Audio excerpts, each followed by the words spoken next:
వజ్రపుకొత్తూరు మండలం నగరంపల్లి మరియు పూండి గల్లీలో తాగునీరు పైపుల్లో లీకులు అవుతున్నవి.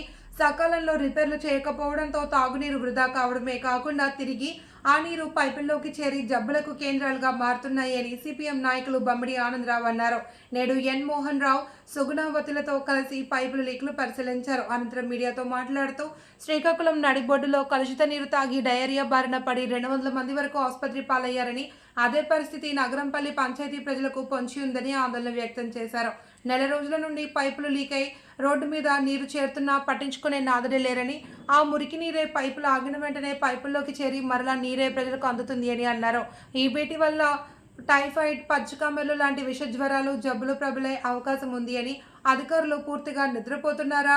సచివాలయం కోతవీడు దూరంలో ఉన్న ఇదే పరిస్థితి అని డిమాండ్ చేశారు. ఈ కార్యక్రమంలో దువ్వాడ నాగేశ్వరరావు, దుబ్బా రామయ్య, బమ్మిడి లక్ష్మీనారాయణ, తమ్మిన యశోదమ్మ, దుబ్బా జయమ్మ, పుష్ప, అన్నపూర్ణ తదితరులు పాల్గొన్నారు. నగరంపల్లి వజ్రపుకొత్తూరు మండలంలో ఉన్న మంచినీటి సరఫరాలు అనేక చోట్ల పైపులు లీక్ అయ్యి ఆ నీరు వేస్ట్ అవడమే కాకుండా మళ్ళీ తిరిగి ఆ నీరు కుళాయిల్లోకి చేరుతుంది. ఈ కుళాయిలకు చేరే నీరే మళ్ళీ ఈ ప్రజానీకం అందరూ తాగుతున్నారు.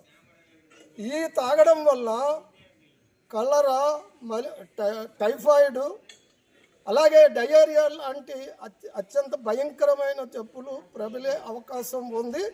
ఈ ప్రాంతంలో ఆ చర్యలు చేపట్టమని ఇప్పటికి ఈ వేళటికి పోయి కనీసం నెల రోజులు అవుతున్నా ఏ ఒక్కరూ పట్టించుకోకుండా ఉన్నారు.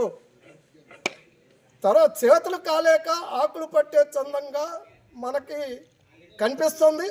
ఈవేళ శ్రీకాకుళం టౌన్లోనే 90 మందికి పైగా డయేరియా సోకి ఈవేళ వాళ్ళ అనారోగ్యంతో సతమతమవుతున్నారు.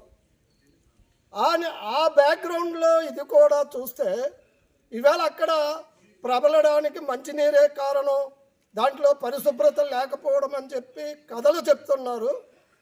మేము ఈవేళ అడుగుతున్నాం సిపిఎం పార్టీగా, సమస్య వచ్చినప్పుడే వెంటనే స్పందించి రెక్టిఫై చేస్తే ఈ రకమైనటువంటి అనారోగ్య సమస్యలు వచ్చే అవకాశం లేదు.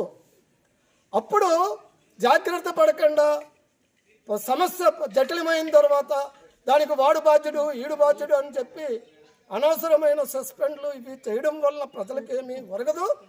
ప్రజలకు న్యాయం జరగాలంటే తక్షణమే రిపేర్లు చేయాలని కోరుతున్నాను. నా పేరు బమ్మిడి ఆనందరావు, సిపిఎం.